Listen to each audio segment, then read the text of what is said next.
Welcome back to my YouTube channel. आज हम बात करेंगे factors affecting global warming.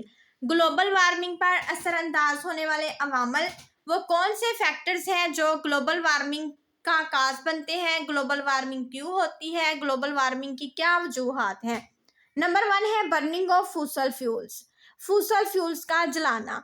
फूसल fuels क्या है? जितना भी ईंधन है, पेट्रोल है, डीजल है, कोल है, नेचुरल गैस है, इन तमाम के जलाने से गैसेस रिलीज होती हैं जिनको ग्रीन हाउस गैसेस कहा जाता है, जो ग्लोबल वार्मिंग की वजह बनती हैं।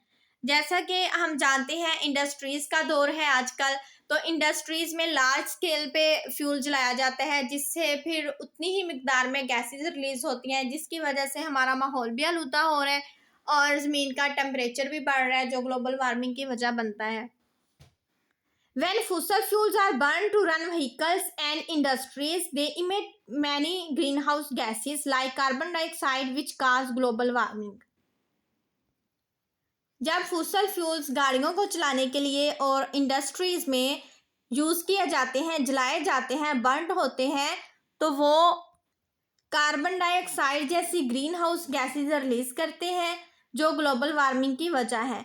The burning of fossil fuels also releases poisonous substances in the air. Fossil fuels के जलाने से पॉइजनस सब्सटेंसेस भी रिलीज होता है हवा में। पॉइजनस सब्सटेंसेस क्या है? ये जहरीले मादे हैं जो हवा में रिलीज होते हैं, हमारी हवा को आलूदा करते हैं। The poisonous and harmful substances which make the air unfavorable for life are called air pollutants. नुकसानदेह और जहरीले सब्सटेंसेस जो हवा को नाखुशगवार बना देते हैं जिंदगी के लिए, उनको एयर पोल्यूटेंट्स कहते हैं। One of the air pollutants is carbon monoxide.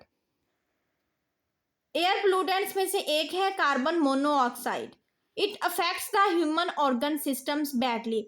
ये ह्यूमन ऑर्गन सिस्टम को बुरे तरीके से असरअंदाज करती है। ऑर्गन सिस्टम क्या है कि इंसानी जिस्म जो है उसको बहुत सारे सिस्टम्स मिलकर चला रहे हैं, जैसे कि रिस्पायरेटरी सिस्टम है, डाइजेस्टिव सिस्टम है, नर्वस सिस्टम है, उन पर ये असरअंदाज होती है, अफेक्ट करती है एंड काजेज हेडिक और सर दर्द की वजह बनती है। ब्रेन डैमेज होता है, दिमाग का सही से काम ना करना। एंड रिस्पायरेटरी प्रॉब्लम्स होती हैं, सांस लेने की दुश्वारियाँ, सांस लेने में किसी भी तरह का मसला आ जाना, जैसा कि खांसी है, फेफड़ों का कैंसर है। Sulphur dioxide and oxides of nitrogen.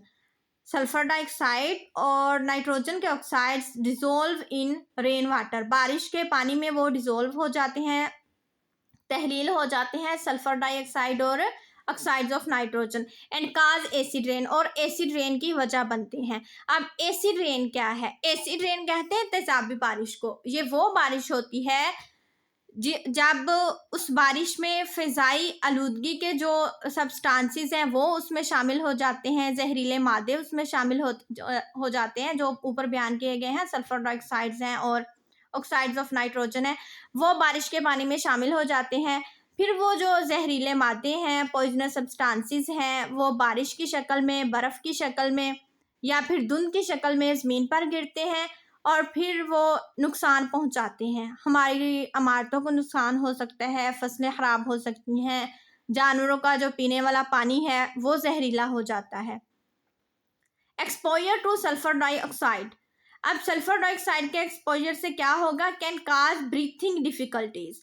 जो सांस लेने की मसाइल हैं, सांस लेने की बीमारियां हैं, वो हो सकती हैं। नमूनिया हो सकता है, लंग कैंसर हो सकता है, फेफड़ों का कैंसर। नेक्स्ट है डिफोरेस्ट्रेशन। फोरेस्ट्रेशन होते हैं जंगलात, डी होता है ख़त्म हो जाना, काट देना, डिफोरेस्ट्रेशन जंगलात का कटाव। जंगलात को नेचुरल लंग्स कहा जाता है, जैसे ह्यूमन लंग्स हैं। ह्यूमन लंग्स क्या करते हैं? इंसान के अंदर जो कार्बन डाइऑक्साइड है उसको रिलीज करते हैं, इंसान को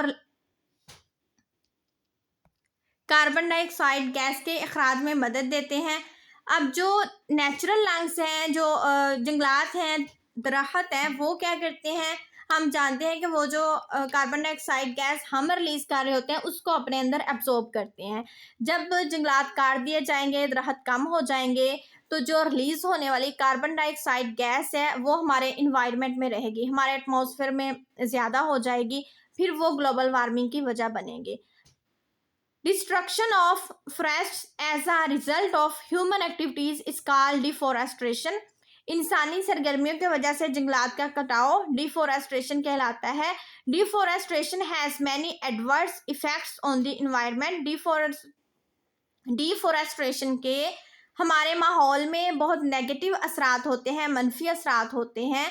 इट चेंजेस वेदर, इससे माहौल बदलते हैं, एंड क्लाइमेट, और आबो हवा भी बदल जाती है। Roots of trees hold the soil, दरख्तों की जो जड़ें हैं वो मट्टी को जकड़े हुए होती हैं। Cutting off trees leads to soil erosion, जब दरख्त काट दिए जाएंगे तो वो मट्टी भी काटी जाएगी, कट जाएगी।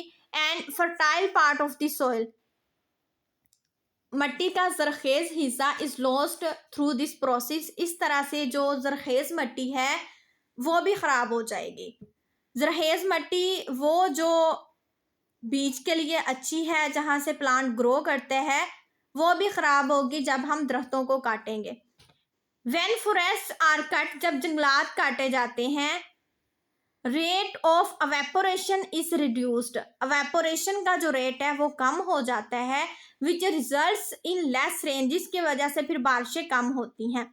अवेपोरेशन क्या होता है? अवेपोरेशन होता है पानी का बुखारात बनना, जब पानी गैसी शक्ल में इख्तियार कर लेता है, बुखारात बन के उड़ता है, फिर वो बारिश बन के नीचे बरसता है। तो इस तरह से जब अवेपोरेशन का अमल नहीं होगा तो फिर बारिशें भी कम होंगी। Deforestation decreases the carbon dioxide consumption, अब जो डिफोरेस्ट्रेशन है, जंगलात का कटाव है, वो कार्बन डाइऑक्साइड की खपत को कम करता है।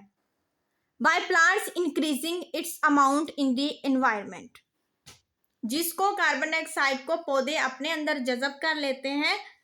अब जब हम जंगलात काट लेते हैं तो उसकी वजह से कार्बन डाइऑक्साइड की मिकदार हमारे इन्वायरमेंट में ज़्यादा हो जाएगी। This leads to the increased greenhouse effect and global warming, ये फिर ग्लोबल वार्मिंग को बढ़ाता है और ग्रीन हाउस इफेक्ट को भी बढ़ाता है। एक्स्ट्रा इंफॉर्मेशन दी गई है। चांगा मांगा is a man made, man made कहते हैं इंसान का खुद का बनाया हुआ, आर्टिफिशियल।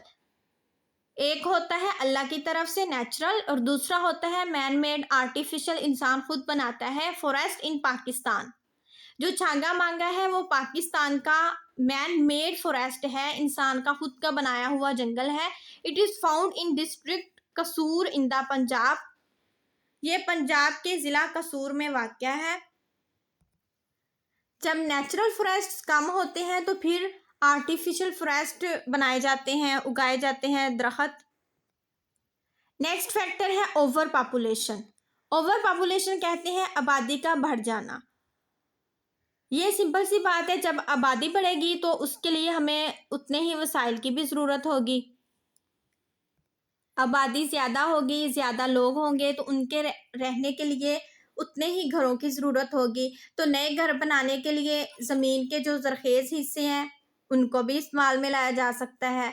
इसी तरह से घर बनाने के लिए हो सकता है जिस जगह पे घर बना रहे हैं वहाँ पे पहले से दरख्त मौजूद हों, फिर उन दरख्तों को भी काटना पड़ेगा, जिसकी वजह से फिर ये भी ग्लोबल वार्मिंग की वजूहात हैं। When the population of an organism, a human, becomes larger than the capacity of environment, अब जो माहौल की जितनी कैपेसिटी है, जितनी माहौल के अंदर ताकत है, उससे ज़्यादा वहाँ पे ऑर्गेनिजम्स की आबादी है, ऑर्गेनिज्म की तादाद हो जाती है। It is called over population, ये फिर ओवर पॉपुलेशन कहलाता है। आबादी का बढ़ जाना के वसाइल कम है और वहाँ पे ऑर्गेनिजम्स ज़्यादा हैं। More people demand for more oil, अब जितने ज़्यादा लोग हैं वो उतनी ही ज़्यादा डिमांड करेंगे ऑयल की, कोल की, गैस की एंड अदर एनर्जी सोर्सेज। अब उन्हें ज़ाहिरी बात है एनर्जी की भी ज़रूरत होगी, एनर्जी सोर्सेज वो ज़्यादा डिमांड करेंगे। When more and more fossil fuels are used, जब ज़्यादा से ज़्यादा फॉसिल फ्यूल्स इस्तेमाल होंगे, more greenhouse gases and other pollutants are released, फिर उतनी ही ज़्यादा ग्रीन हाउस गैसेस और दूसरे पोल्यूटेंट्स रिलीज होंगे इनटू द इन्वायरमेंट, माहौल में। इन दिस वे, इस तरह से overpopulation results in more global warming, overpopulation ज़्यादा ग्लोबल वार्मिंग की वजह बनती है। स्टूडेंट्स, ये थे factors affecting global warming, global warming को अफेक्ट करने वाले, ग्लोबल वार्मिंग पर असरअंदाज होने वाले अवामल। कल हमने पढ़े थे अफेक्ट्स ऑफ ग्लोबल वार्मिंग, आज हमने पढ़े हैं factors affecting global warming. Affects of global warming क्या थे? The earth is getting warmer, ज़मीन गर्म होती जा रही है, इनसे फ्लड्स आ सकते हैं, स्टॉर्म्स आ सकते हैं। तो जब ये वाले फैक्टर्स होंगे, ये वाली सिचुएशन होगी, ये मसाइल हमें होंगे, तो ग्लोबल वार्मिंग होगा। ग्लोबल वार्मिंग होगा तो फिर ह्यूमन एक्टिविटीज़ मुतासिर होंगी, हमारी ज़मीन गर्म होगी।